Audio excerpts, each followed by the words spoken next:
I felt dizzy that afternoon, so I retreated to my study to rest. The vertigo had been coming and going for weeks, nothing serious according to my doctor, just age catching up with me at 72. I sat in my chair by the window, eyes closed, listening to the sounds of my home. That's when I heard them. My son Preston and my daughter Vivian, talking in the living room. Their voices carried through the old house's thin walls. The second she signs everything over, we move, Preston said. His voice was cold, businesslike. Dr. Hammond already agreed to sign the competency evaluation. Says she's showing clear signs of dementia. Vivian laughed. Did you see her at dinner last week? She couldn't even remember what day it was. Perfect. We get her declared incompetent, move her to Shady Oaks, and it's done. The house, the accounts, the business, all ours. My hand flew to my mouth. I sank to the floor, my back against the wall, listening to my children celebrate my imprisonment. They weren't worried about my health. They were counting my money, waiting for me to be weak enough to steal it. I don't know how long I sat there on the floor. Eventually, someone knocked on the study door. Mrs. Hartwell? It was Francesca, my caregiver of 6 months. A quiet woman in her 40s who'd come with excellent references. I'm fine, I tried to say, but my voice cracked. Francesca opened the door and found me on the floor. She helped me to the chair without a word. Then she closed the door behind her and looked at me with sharp, intelligent eyes I'd never noticed before. I heard them too, she said quietly. From the hallway. Every word. Ist her. I've seen this before, Francesca continued. Worked for 2 other families where the children did exactly this. Elder abuse hidden behind concern. They don't have to let you win, Mrs. Hartwell. Something in her voice made me sit up straighter. What do you mean? She pulled up a chair. What if we turned their plan against them? A spark of hope ignited in my chest. For the first time since hearing my children's betrayal, I felt something other than despair. I felt angry. And anger, I was learning, could be a powerful tool. The next morning, I pretended to have what I called a fuzzy spell at breakfast. Preston and Vivian were there, visiting as they'd been doing more frequently lately. I pretended to forget what day it was. Asked if Preston's ex-wife was coming to dinner, even though they'd divorced 5 years ago. I saw the glance they exchanged. Excitement masked as concern. After they left, Francesca and I had our first real conversation. We sat in my study with the door locked. I have an idea, I said. It's audacious and possibly insane, but I think it could work. I'm listening. I sign everything over to you. Everything. The house, my accounts, my late husband's business holdings. All of it. Francesca's eyes widened. Mrs. Hartwell, call me Beatrice. And hear me out. I explained the plan. If my assets were already transferred, Preston and Vivian would have nothing to claim. They couldn't put me in a home if I had no money for them to control. But we need to be smarter than they are, Francesca said slowly. We need a lawyer they can't trace. Someone who specializes in this. Francesca knew someone. A lawyer named Eleanor Vance, known in certain circles as the vengeance lawyer. She specialized in protecting elderly clients from predatory family members. We met her in a cafe 2 towns over, far from anywhere Preston or Vivian might see us. Eleanor was in her 60s, with steel gray hair and eyes that missed nothing. She listened to our story without interruption. When I finished, she pulled out a legal pad. It's a good plan, Eleanor said. But to make it bulletproof, we need evidence. We need to document their plot in detail. I heard them planning, I said. That's hearsay. We need recordings. Written communications. Something that proves intent. Eleanor looked at Francesca. You said you worked for other families in similar situations. Did you keep records? I did. I have a storage unit with documents from both cases. Good. We'll use those to establish a pattern. But for this case, we need real-time evidence. Eleanor opened her briefcase. Inside were several small recording devices. These are voice-activated. Place them strategically around your home. We'll capture everything. 3 days later, Vivian's wife Naomi came to visit. She seemed nervous, fidgeting with her coffee cup. After an hour of stilted conversation, she left. and left her phone on the side table. She forgot her phone, I said to Francesca. We looked at each other. Francesca picked it up. The screen was unlocked. This feels like a trap, I said. Or a gift. Francesca opened the messaging app. There was a group chat titled, Mom's Situation. My stomach turned. The messages went back months. Plans, strategies, discussions about my declining health. About how much they'd get when they finally dealt with her. Francesca was screenshotting everything when a new message appeared from Preston. Is the old lady showing any more signs? We need to move faster. She could change her will anytime. My hands shook. They're terrified I'll wise up. They should be, Francesca said grimly, saving the last screenshot. We had our evidence. 2 days later, I needed documents from my safe deposit box. Francesca drove me to the bank. Inside the box, amid stock certificates and insurance policies, I found an envelope I'd forgotten about. My late husband Richard's handwriting on the front. To be opened by Beatrice if anything happens to me. Richard had died 3 years ago. I'd been too grief-stricken to go through everything carefully. Now I opened the letter with trembling hands. My dearest Beatrice, it began. There's something I never told you. 30 years ago, before we married, I had a brief relationship. She became pregnant. I didn't know until years later. By then, you and I were married with children. I sent money for support, but I never met the girl. The mother named her Francesca. The letter fell from my hands. I looked at Francesca, who was pretending to read a magazine in the bank lobby. The mother named her Francesca. My caregiver. My ally. My husband's daughter. And she'd known all along. I confronted Francesca that evening in my study. You knew, I said, showing her the letter. You knew Richard was your father. Francesca's composure cracked. Tears filled her eyes. I found out when I was 19. My mother told me before she died. I tracked him down, but by then he was married to you with a family. I watched from afar. And when he died, I read his obituary and saw you were alone with adult children. I applied for the caregiver position because I wanted to meet you, to know the woman my father loved. Why didn't you tell me? Would you have believed me? Or would you have thought I was after money? She had a point. I didn't come here to take anything, Francesca continued. I just wanted to know my father through you. But when I heard Preston and Vivian plotting, I couldn't let them destroy you. You're the closest thing I have to family. I looked at this woman. This stranger who'd shown me more loyalty in 6 months than my own children had in years. My children made their choice, I said firmly. Now I'm making mine. With Eleanor's help, we began the first major asset transfer. My investment portfolio, worth $3 million, moved into a trust for Francesca. Eleanor structured it carefully to make it uncontestable. We did it on a Wednesday afternoon. By Thursday morning, Preston called me. Mom, there's been a large withdrawal from your investment account. His voice was tight with barely controlled anger. I played confused. Withdrawal? I don't remember authorizing anything. That's exactly what concerns me. This is why we need to talk about getting you some help. Someone to manage your finances. I could hear Vivian in the background. Is she moving money? What is she doing? We'll discuss this at dinner tonight, Preston said. And Mom, bring your checkbook and account statements. We need to review everything. After he hung up, I looked at Francesca and Eleanor. They're panicking. Good, Eleanor said. Panic makes people sloppy. Preston arranged for a doctor to visit the house.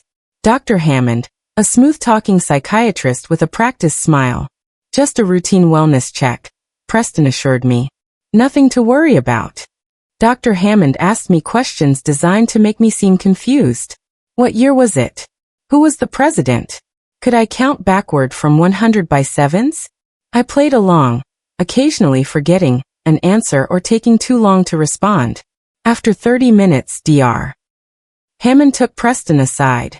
I pressed my ear to the door of the study where they'd gone. I'm concerned, Dr. Hammond said. She shows signs of paranoia and financial confusion.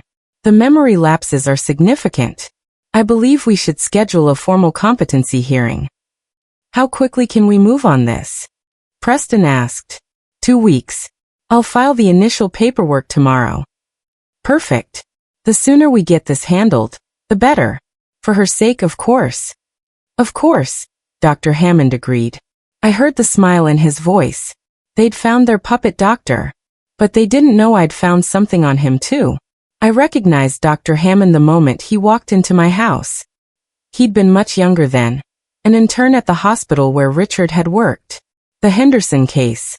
A patient had died due to negligence, and Dr. Hammond, then just Dr. Timothy Hammond, fresh out of medical school, had been involved in covering it up. Richard had kept documentation. He'd been planning to report it when the family settled out of court and dropped the matter. But Richard had kept the files. And I still had them. I invited Dr. Hammond back for tea the next day, claiming I wanted to apologize for being difficult. Preston wasn't there. It was just me, Francesca, and the good doctor. We both know about the Henderson case, I said calmly. The color drained from his face. I don't know what you're talking about. I slid a folder across the table. His hands shook as he opened it, and saw the old medical records and Richard's notes. You have a choice, I said.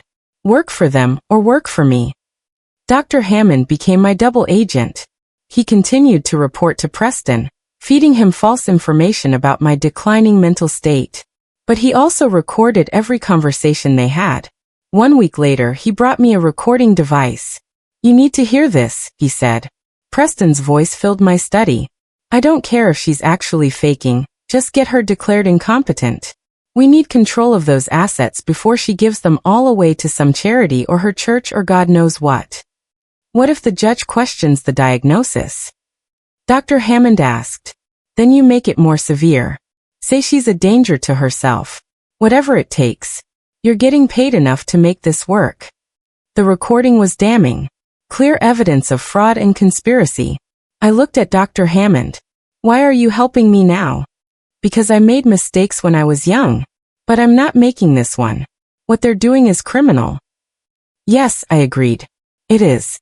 Vivian's wife Naomi visited me again. This time she came alone and locked the door behind her.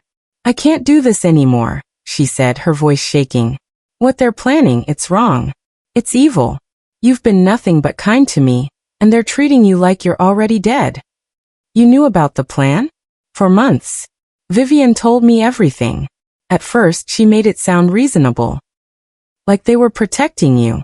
But then I heard them talking about which nursing home to choose, and they were laughing about picking one with a bad reputation because it would be cheaper. I felt cold. Why are you telling me this? Because I want to help you. I'll wear a wire to family gatherings. I'll record everything. Just please, when this is over, help me get away from Vivian. We shook hands. I had another ally. The next Sunday dinner, Naomi wore a recording device hidden in her watch. Preston and Vivian talked freely, not knowing their own family member was documenting their cruelty.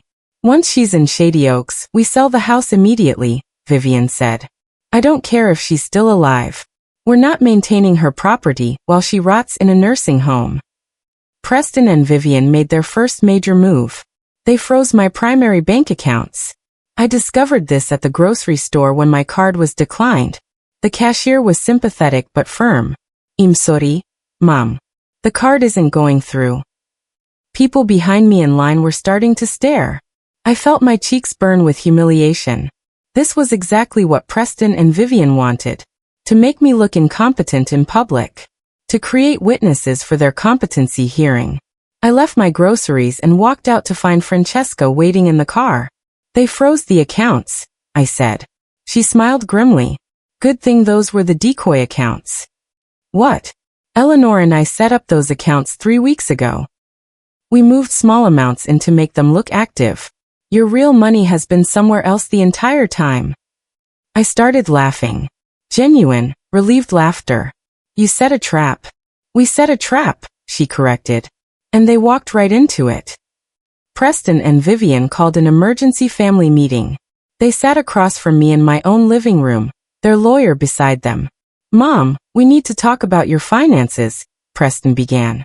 We're concerned you're being taken advantage of. By whom? Your caregiver, for one. Do you know anything about her background? She could be stealing from you. I smiled sweetly. The accounts you froze yesterday? Preston looked startled that I knew. Those were precautionary. Those accounts held about $50,000 total. Hardly my entire fortune. Then where is the rest? Vivian demanded. Somewhere safe. Somewhere you'll never touch it. I leaned forward. You should have paid more attention during those Monopoly games when you were children. I was always the banker. I always won. And I never forgot how. The color drained from both their faces. They were starting to realize they'd miscalculated badly. You can't do this, Preston said. It's my money. I can do whatever I want with it. Preston, paranoid and desperate, hired a private investigator to dig into Francesca's background. There's something wrong with her, he told Vivian during one of their recorded conversations. Mom trusts her too much. The PI's report came back 2 weeks later. Preston called me immediately. We know about your caregiver. She's not who she says she is. Oh, I kept my voice neutral. Her background is too clean. And there's something strange about her birth records. They're sealed. Many adoption records are sealed. She was never adopted. But someone paid a lot of money to keep those records private. Who is she, Mom? I smiled into the phone. Why don't you ask your father? Silence. Dad is dead. Yes. But before he died, he had secrets. Maybe you should have been more curious about those. I hung up, leaving Preston to wonder. Let him dig. Let him discover that Francesca was Richard's daughter. It would make the final reveal even sweeter. Eleanor came to the house with the final transfer documents. The family home, valued at $1.8 million. Richard's business holdings, generating $400,000 annually. The last major assets in my name, soon to be Francesca's. Once you sign these, there's no going back, Eleanor warned. The transfers are irrevocable. I know. There's also something else. Eleanor pulled out another document. This is what we call a poison pill. If Preston and Vivian contest the transfers or try to have you declared incompetent, this automatically triggers. It files a lawsuit against them for elder abuse, fraud, and conspiracy. It includes all the recordings, all the evidence. They'll face criminal charges. Perfect. I signed everything. Francesca signed as recipient. Eleanor notarized it all. The web is woven, Eleanor said, gathering the documents. Now we just need them to walk into it. They will, I said confidently. Their greed will make sure of that. The ultimatum came via certified letter. Preston and Vivian's lawyer, a man named Gerald Whitmore, had drafted a formal demand. They want you to voluntarily enter Shady Oaks nursing facility and sign over power of attorney, Francesca read. If you refuse, they'll file for conservatorship within the week. I read the letter carefully. It was threatening, clinical, and devastating in its coldness. These were my children. I'd given birth to them, raised them, loved them. And they were threatening me with imprisonment. What should we do? Francesca asked. I'll need a week to consider it, I said. Francesca looked alarmed. You're not actually. No. But I want them to think I'm weakening. I want them confident. Overconfident. I picked up the phone and called Preston. I've received your letter. It's a lot to process. Give me 1 week, and I'll have an answer. I could hear the triumph in his voice. Of course, Mom. Take all the time you need. We only want what's best for you. During that week, I played my part perfectly. I talked nostalgically about the past. Let my voice quaver when discussing the future. Acted confused about small details. Preston and Vivian visited every day, circling like sharks. She's breaking, Preston told Vivian one evening. They didn't know Naomi's watch was recording. One last push and everything is ours. The house alone will set us up for life. What about Francesca? Vivian asked. We fire her the second Mom signs. She doesn't get a penny of severance. And Mom? Dr. Hammond recommended a facility that's cheap and doesn't ask questions. Once she's there, we don't have to visit. We can finally be free of the obligation. I listened to the recording that night with Francesca and Eleanor. They're talking about me like I'm already dead. I said quietly. They're about to wish they'd never been born, Eleanor replied grimly. The day arrived. Preston and Vivian came with their lawyer, Gerald Whitmore, and Dr. Hammond. They were dressed nicely, like they were attending a business meeting, which I supposed they were. The meeting was in my dining room. They sat on one side of the table. I sat at the head. Francesca stood behind me. "Thank you for coming," I said calmly.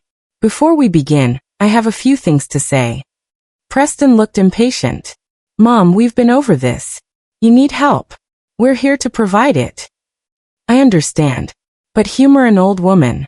Let me speak my piece." Gerald nodded. "Of course, Mrs. Hartwell." I folded my hands on the table. The recording devices were in place. Eleanor was listening remotely, ready to intervene. And I was about to destroy my children's plans completely. "I want to start," I said, "by playing you a recording." I pressed play on my phone. Their voices filled the room. The second she signs everything over, we move. The blood drained from Preston's face as he heard his own voice. Vivian looked like she might be sick. "Mom, that's taken out of context," Preston stammered. "Is it?" I played the second recording. The one where Preston told Dr. Hammond he didn't care if I was faking. Then the third, where Vivian laughed about putting me in a substandard facility. "You recorded us?" Vivian's voice was shrill. "These are private conversations. Private conspiracies to commit elder abuse," I corrected. "But don't worry. I have more." Gerald Whitmore was looking at his clients with barely concealed disgust. Whatever they'd told him to justify this, he was now realizing the truth. "Mrs. Hartwell, if there's been a misunderstanding," he began. "There's been no misunderstanding," I interrupted. "My children have been plotting to steal my assets and imprison me. They've bribed a doctor. They've frozen my accounts to publicly humiliate me. They've discussed which nursing home would be cheapest to dump me in. Shall I continue?" Dr. Hammond cleared his throat. Everyone turned to him. "I need to make a confession," he said. "What are you doing?" Preston hissed. "Making it right." Dr. Hammond pulled out his own recording device. "I've been recording my conversations with Preston and Vivian for the past 3 weeks. They hired me to diagnose Mrs. Hartwell as incompetent regardless of her actual mental state. They offered me $50,000 to lie in court." "You're lying," Preston shouted. "I have the wire transfers." Dr. Hammond looked at me. "I'm sorry I agreed to this initially. It was wrong. But I'm not going to court to perjure myself." Preston lunged across the table at Dr. Hammond. Gerald Whitmore grabbed him. "Control yourself," the lawyer snapped. "This meeting is over." "No," I said firmly. "It's just getting started." The dining room door opened. Eleanor Vance walked in, uninvited but utterly commanding. She wore a sharp suit and carried a leather briefcase. "Who the hell are you?" Vivian demanded. "Eleanor Vance, Mrs. Hartwell's attorney." She opened her briefcase and pulled out a stack of documents. She slammed them on the table in front of Preston and Vivian. "These are transfer documents. As of 1 week ago, everything Beatrice Hartwell owned now belongs to Francesca DeLuca." "What?" Preston grabbed the documents, flipping through them frantically. "This is fraud. She manipulated a sick old woman." "I'm not sick," I said calmly. "And I've never been more clear-headed in my life." "We'll contest this," Gerald said, though his voice lacked conviction. "You won't," Eleanor replied. "Because if you do, we'll file criminal charges for elder abuse, fraud, conspiracy, and attempted theft. We have recordings of everything. Testimony from Dr. Hammond. Written evidence from multiple sources. You'll spend years in prison." The room went silent except for Preston's heavy breathing. I stood up slowly, letting my chair scrape against the floor. Everyone's eyes turned to me. "You want to know the truth?" I said. "The only thing that was sick was my love for you both. My blind, unconditional love that let you become these people. But my mind." I tapped my temple. "My mind was always sharp. Sharp enough to see through you. Sharp enough to outplay you." I gestured to Francesca, who stepped forward. "I want to introduce someone properly. Preston, Vivian, meet Francesca DeLuca. Your father's daughter. My stepdaughter. And the only one here who deserves to carry on the Hartwell name." The silence was deafening. You could hear the clock ticking in the next room. What? Vivian whispered. Your father had an affair before we married. Francesca is his child. I discovered this recently, and unlike you, she's shown me nothing but loyalty and kindness. So yes, I gave her everything. Because she's more family to me than either of you ever were. Preston found his voice first. This is insane. You're punishing us for caring about you. Caring. I laughed, a sound without humor. You froze my bank accounts to humiliate me in public. You hired a corrupt doctor to declare me insane. You planned to dump me in the worst nursing home you could find and never visit. That's not care. That's cruelty. I pulled out a timeline Eleanor had prepared. Every action they'd taken, documented with dates and evidence. January 15th. Preston begins monitoring my accounts. February 3rd. First meeting with Dr. Hammond. February 27th. You freeze my primary accounts. March 5th. You attempt to isolate me from my friends by claiming I'm too ill for visitors.